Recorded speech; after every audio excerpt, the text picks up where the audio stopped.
have a confession to make. I'm a business professor whose ambition has been to help people learn to lead. But recently I've discovered that what many of us think of as great leadership does not work when it comes to leading innovation. I'm an ethnographer. I use the methods of anthropology to understand the questions in which I'm interested. So along with 3 co-conspirators, I spent nearly a decade observing up close and personal exceptional leaders of innovation. We studied 16 men and women located in 7 countries across the globe, working in 12 different industries. In total, we spent hundreds of hours on the ground, on site, watching these leaders in action. We ended up with pages and pages and pages of field notes that we analyzed to look for patterns in what our leaders did. The bottom line, if we want to build organizations that can innovate time and again, we must unlearn our conventional notions of leadership. Leading innovation is not about creating a vision and inspiring others to execute it. Well, what do we mean by innovation? And innovation is anything that is both new and useful. It can be a product or service. It can be a process or a way of organizing. It can be incremental or it can be breakthrough. We have a pretty inclusive definition. How many of you recognize this man? Put your hands up. Keep your hands up if you know who this is. How about these familiar faces? So from your show of hands, it looks like many of you have seen a Pixar movie, but very few of you recognized Ed Catmull, the founder and CEO of Pixar, one of the companies I had the privilege of studying. My first visit to Pixar was in 2005 when they were working on Ratatouille, that provocative movie about a rat becoming a master chef. Computer-generated movies are really mainstream today, but it took Ed and his colleagues nearly 20 years to create the first full-length CG movie.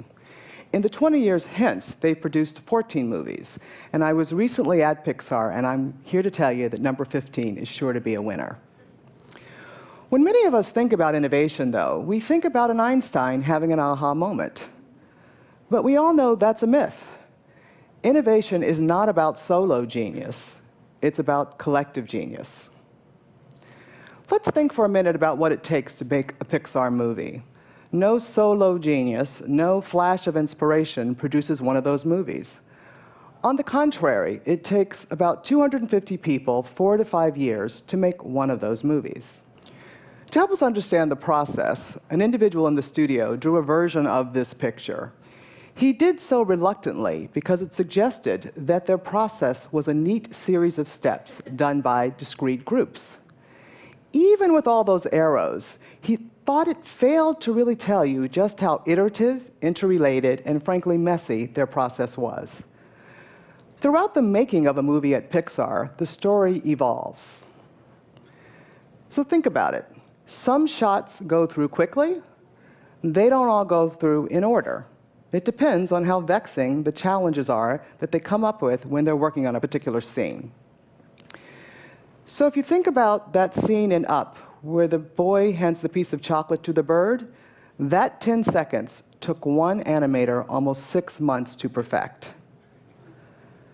The other thing about a Pixar movie is that no part of the movie is considered finished until the entire movie wraps. So partway through one production, an animator drew a character with an arched eyebrow that suggested a mischievous side.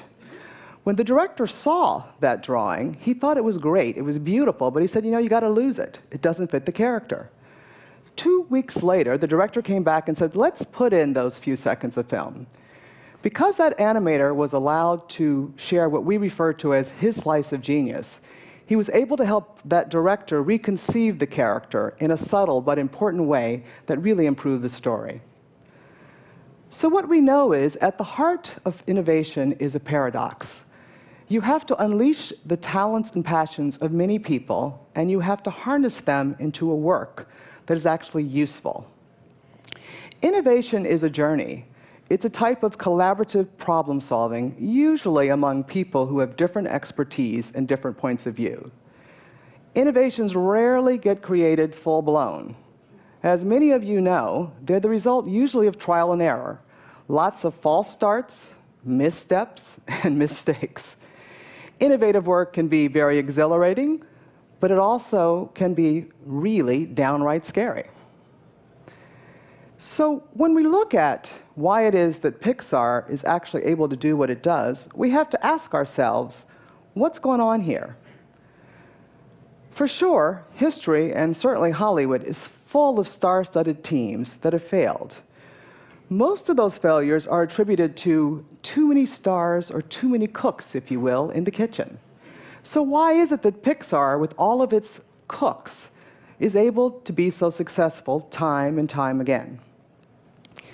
When we studied an Islamic bank in Dubai, or a luxury brand in Korea, or a social enterprise in Africa, we found that innovative organizations are communities that have three capabilities: creative abrasion, creative agility, and creative resolution.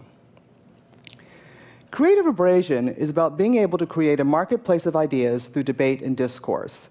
In innovative organizations, they amplify differences, they don't minimize them. Creative abrasion is not about brainstorming, where people sort of suspend their judgment. No, they know how to have very heated but constructive arguments to create a portfolio of alternatives.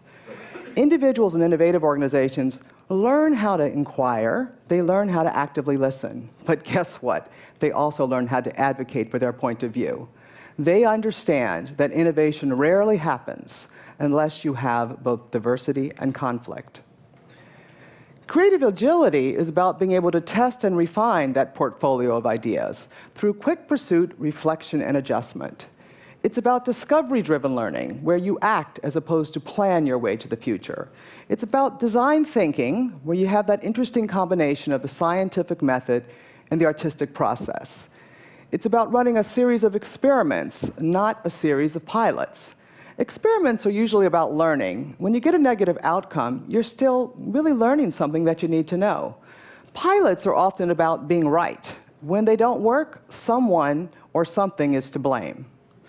The final capability is creative resolution.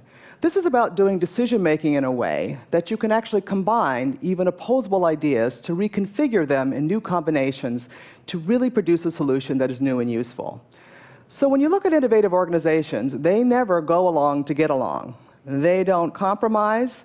They don't let one group or one individual dominate, even if it's the boss, even if it's the expert. Instead, they have developed a rather patient and more inclusive decision-making process that allows for both-and solutions to arise and not simply either-or solutions. So these three capabilities are why we see that Pixar is able to actually do what it does. Let me give you another example, and that example is the infrastructure group of Google. The infrastructure group of Google is the group that has to keep the website up and running 24/7. So when Google was about to introduce Gmail and YouTube, they knew that their data storage system was inadequate.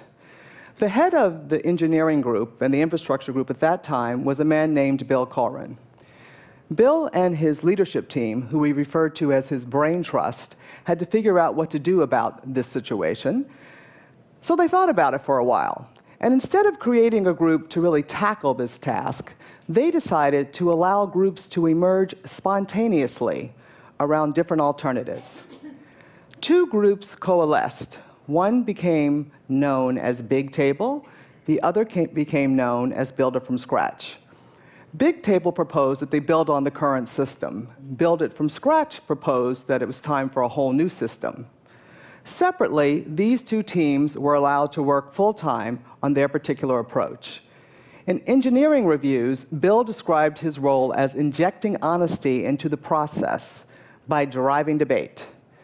Early on, the teams were encouraged to build prototypes so that they could, quote, bump them up against reality and discover for themselves the strengths and weaknesses of their particular approach. When Build It from Scratch shared their prototype with the group whose beepers would have to go off in the middle of the night if something went wrong with the website, they heard loud and clear about the limitations of their particular design. As the need for a solution became more urgent, and as the data or the evidence began to come in, it became pretty clear that the Bigtable solution was the right one for the moment. So they selected that one. But to make sure that they did not lose the learning of the Builder from Scratch team, Bill asked two members of that team to join a new team that was emerging to work on the next generation system. Now, this whole process took nearly 2 years, but I was told that they were all working at breakneck speed. Now, early in that process, one of the engineers had gone to Bill and said, "We're all too busy for this inefficient system of running parallel experiments." But as the process unfolded, he began to understand the wisdom of allowing talented people to really play out their passions. And he admitted, if you had forced us to all be on one team, we might have focused on proving who was right and winning, and not on learning and discovering, really what was the best answer for Google. So why is it that Pixar and Google are able to innovate time and again? It's because they've mastered the capabilities required for that. They know how to do collaborative problem solving, they know how to do discovery-driven learning, and they know how to do integrative decision-making. Now, some of you may be sitting there and saying to yourselves right now, we don't know how to do those things in my organization. So why do they know how to do those things at Pixar, and why do they know how to do those things at Google? Well, many of the people that worked for Bill told us, in their opinion, Bill was one of the finest leaders in Silicon Valley. And we completely agreed. The man is a genius.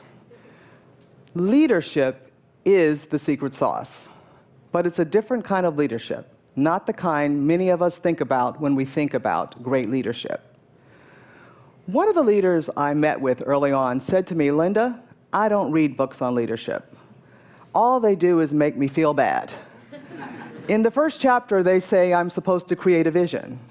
But if I'm trying to do something that's truly new, I have no answers. I don't know what direction we're going in, and I'm not even sure I know how to figure out how to get there." For sure, there are times when visionary leadership is exactly what is needed. But if we want to build organizations that can innovate time and again, we must recast our understanding of what leadership is about. Leading innovation is about creating the space where people are willing and able to do the hard work of innovative problem solving. So, at this point, some of you may be wondering, well, what does that leadership really look like? Well, at Pixar, they understand that innovation takes a village. So the leaders focus on building a sense of community and building those three capabilities. How do they define leadership? They say leadership is about creating a world to which people want to belong. What kind of world do people want to belong in at Pixar? A world where you're living at the frontier. So what do they focus their time on? Not on creating a vision. Instead, they spend their time thinking about how do we design a studio that has the sensibility of a public square so that people will interact. Let's put in a policy that anyone, no matter what their level or role, is allowed to give notes to the director about how they feel about a particular film. You know what? What can we do to make sure that all the disruptors, all the minority voices in this organization speak up and are heard? And finally, let's bestow credit in a very generous way. So I don't know if you've ever looked at the credits of a Pixar movie, but the babies born during a production are listed there. And how did Bill think about what his role was? Bill said, "I lead a volunteer organization. Talented people don't want to follow me anywhere. They want to co-create with me the future. My job is to nurture the bottom up and not let it degenerate into chaos." How did he see his role? I'm a role model. I'm a human glue. I'm a connector. I'm an aggregator of viewpoints. I'm never a dictator of viewpoints. Advice about how you exercise the role? You know what? Hire people who argue with you. And guess what? Sometimes it's best to be deliberately fuzzy and vague. So some of you may be wondering now, what are these people thinking? They're thinking, you know what? I'm not the visionary. I'm the social architect. I'm creating the space where people are willing and able to share and combine their talents and passions. So if some of you are worrying now that you don't work at a Pixar or you don't work at a Google, I want to tell you there's still hope. We studied many organizations that were really not organizations you think of as ones where a lot of innovation happens. We studied a general counsel in a pharmaceutical company who had to figure out how to get the outside lawyers, 19 competitors, to collaborate and innovate. We studied the head of marketing at a German automaker where fundamentally they believed that it was the design engineers, not the marketeers, who were allowed to be innovative. We also studied Vineet Nair at HCL Technologies, an Indian outsourcing company. When we met Vineet, his company was about, in his words, to become irrelevant. We watched as he turned that company and really into a global dynamo of IT innovation. At HCL Technologies, like at many companies, the leaders had learned to see their role as setting direction and making sure that no one deviated from it. What he did is tell them it was time for them to think about rethinking what they were supposed to do. Because what was happening is that everybody was looking up, and you weren't seeing the kind of bottom-up innovation we saw at Pixar or Google. So they began to work on that. They stopped giving answers. They stopped trying to provide solutions. Instead, what they did is they began to see the people at the bottom of the pyramid, the young sparks, the people who were closest to the customers, as the source of innovation. They began to transfer the organization's growth to that level. In Vineet's language, this was about inverting the pyramid so that you could unleash the power of the many by loosening the stranglehold of the few and increase the quality and the speed of innovation that was happening every day. For sure, Vineet and all the other leaders that we studied were in fact visionaries. For sure, they understood that that was not their role. So I don't think it is accidental that many of you did not recognize Ed, because Ed, like Vineet, understands that our role as leaders is to set the stage, not perform on it. So if we want to invent a better future, and I suspect that's why many of us are here, then we need to reimagine our task. Our task is to create the space where everybody's slices of genius can be unleashed and harnessed and turned into works of collective genius. Thank you.